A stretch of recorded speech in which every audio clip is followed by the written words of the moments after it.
할렐루야. 이 아침에 나눌 하나님 말씀은 야고보서 4장 8절로 10절 말씀입니다. 하나님을 가까이 하라. 그리하면 너희를 가까이 하시리라. 죄인들아 손을 깨끗이 하라. 두 마음을 품은 자들아 마음을 성결하게 하라. 슬퍼하며 애통하며 울지어다. 너희 웃음을 애통으로 너희 즐거움을 근심으로 바꿀지어다. 주 앞에서 낮추라. 그리하면 주께서 너희를 높이시리라. 아멘. 우리가 살아가는 방법 중에 두 가지 방법이 있어요. 역행으로 사는 길이 있고요. 순행으로 가는 길이 있습니다. 제가 한번 역주행이라는 경험을 해봤는데요. 고속도로를 진입로를 잘못 알아가지고 출구 나오는 길로 들어가다가 아주 큰 사고를 당할 뻔했던 그런 경험이 있습니다. 모든 것이요 자연의 법칙이라는 게 있고요. 하나님께서 세워주신 그걸 순리라고 하기도 하고요. 성경적인 용어로는 섭리라고 하기도 합니다.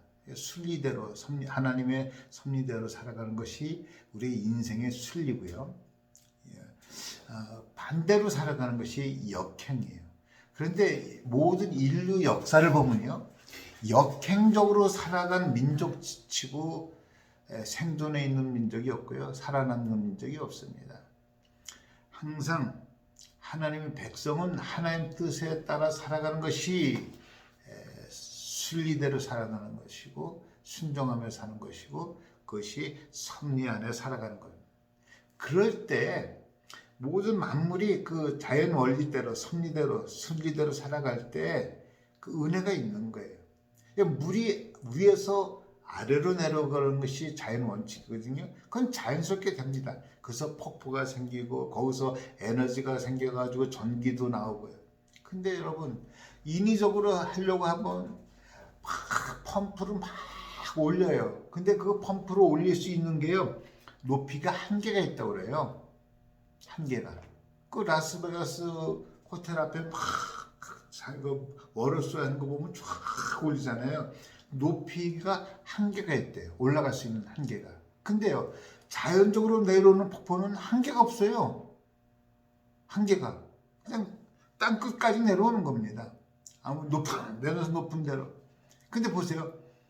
자연적인 폭포는요, 물이 끊어지지 않는 한은 폭포가 항상 존재해요. 시원하게, 참 사람들에게 시원함을 갖다 줘요. 근데 인위적으로 저 펌프로 올리는 물은요, 전기 끊어지면 끝나는 거예요. 펌프가 고장나면 그냥 아주 비참해져요. 비참해져. 하나님의 은혜가 그래요. 우리가 하나님의 은혜를 받으려면 순리대로 살아갈 때 하나님의 은혜가 임하는 건데, 하나님의 은혜를 받는 순리는 뭐냐? 겸손한 거예요. 겸손한 거. 겸손한 자에게 은혜 주신다고 그랬거든요. 교만한 자는 물리치고요. 이거 교만한 것은 하나님과 역행하고 사는 거고요. 겸손하게 사는 것이 하나님 순리대로 살아가는 거예요. 하나님 순리대로 겸손해질 때, 겸손하게 살아갈 때 성경은 분명히 약속해 주신 것은 은혜를 주신다. 은혜를 주신다. 은혜를 주신다. 그렇다고 한다면 우리가 은혜를 받으며 살려고 하면 겸손하게 살아야 돼요. 오늘도 말씀하잖아요. 주 앞에서 스스로 낮추라. 겸손하라. 그러면 주께서 너를 높이시리라. 여러분, 저는 이런 것을 지금까지 살면서 많이 봤어요. 스스로 높아지려고 막 하다가 나락으로 떨어지러 가는 사람들 너무 많이 봤어요. 너무 많이 봤어요. 하나님이 높여주셔야 돼요. 하나님의 은혜를 주셔야 돼요. 그러면 진정한 겸손한 사람은 어떤 사람이냐? 그냥 말을 나긋나긋하게 하고 아유 네네 이게 겸손한 게 아니고요. 오늘 본문을 통해서 정말 겸손한 사람은 어떤 사람이냐?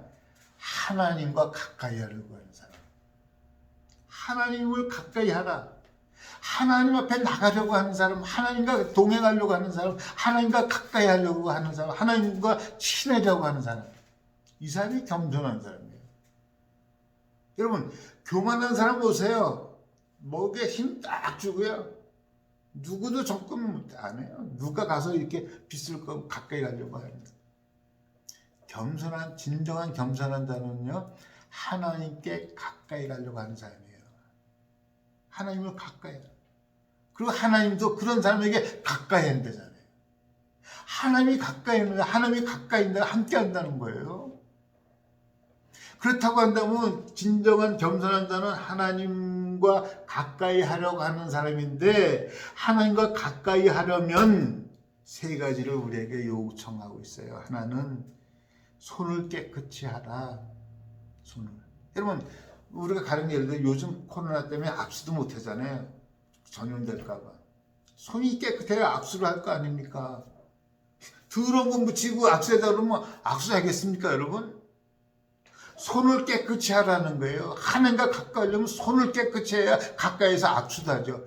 여러분, 손을 깨끗이 하라 하는 것은 우리의 삶의 행동입니다. 우리 행동 거지. 정말 주님과 가까이 하려고 하면은 내 삶이 반듯하고 정리돼야 돼요. 정리되는 거. 손을 깨끗이 해야 돼요, 손을. 우리 행동이 가야 할 때 가고, 가서 안 될 땐 안 가고. 이런 것이 절제돼야 돼요. 두 번째 부분은요, 하나님께 가까이 하려면 손만, 겉모습만 깨끗이 하면 안 되고, 내 마음, 두 마음은 품지 말라는 거. 마음을 성결하게 하라. 여러분, 마음을 성결하게 하라는 것을 구체적으로 얘기를 하잖아요. 두 마음 품지 말라. 마음에 뭐 이런 생각 저런 생각, 오직 하나님만 생각해라. 하나님. 마음을 성결하게 하는 것은 다른 게 아니라 오직 주님 사랑한다. 너희들이 세상과 물질과 하나님을 섬길 수 없다. 두 주인을 섬길 수 없다고 그러잖아요. 우리는 한 마스터, 원 마스터, Jesus Christ. 예수 그리스도가 내 삶의 주인입니다 하는 분명한 신앙 고백, 그 고백을 가지고 살아가는 거예요. 두 마음을 품은 자들아 마음을 성결케 하라. 한 주인을 섬길 때, 한 마음 가지고 있을 때 하나님께 가까이 나갈 수 있는 사람이 되는 거예요. 하나님께서 가까이 할 수 있는 사람이에요. 또 하나 그 하나님께 가까이 하려고 하면요, 오늘 보면 애통함이 올지어다. 애통함. 자신에 대해서 정말 나의 무능함, 나의 연약함, 나의 죄성, 정말 하나님 앞에 늘 애통함, 나의 부족함을 애통하며, 하나님 뜻대로 살지 못하는 나의 연약함을 애통해 하며, 나의 죄성을 애통해 할 때 하나님께서 바꿔주신대요. 나는 애통하지만 하나님께서 즐거움으로 바꿔주시고, 기쁨으로 바꿔주시고, 은혜로 바꿔주시고. 여러분, 하나님이 바꿔주시는 인생이 성공한 인생이에요. 하나님이 바꿔주셔야 돼요. 이미 우리들은 하나님께서 인생을 바꿔주셨어요. 죄인에서 의인으로 바꿔주셨다고요. 이제 하나님 앞에 가까이 나갈 수 있는 사람이 되었다고요. 그래서 그 하나님 앞에 늘 자신을 낮추며 겸손하게 하나님과 가까이 하는 그런 삶을 살 때 하나님께서 놀라운 은혜를 주실 줄 믿습니다. 그 하나님이 주신 놀라운 은혜를 가운데 오늘도 승리하며 살아가는 하루가 되길 예수 이름으로 축원합니다. 아멘. 하나님 아버지, 겸손한 자에게 은혜 베푸신다 하셨는데 늘 주님 앞에 자신을 낮추고 하나님 앞에 가까이 나가 사는 우리 온 성도들 되게 하여 주옵소서. 예수 그리스도 이름으로 기도합니다. 아멘. 할렐루야. 오늘도 하나님이 주시는 은혜 가운데서 정말로 여러분의 근심이, 염려가 기쁨으로 바뀌어지는 하루가 되길 예수 이름으로 축원합니다. 아멘.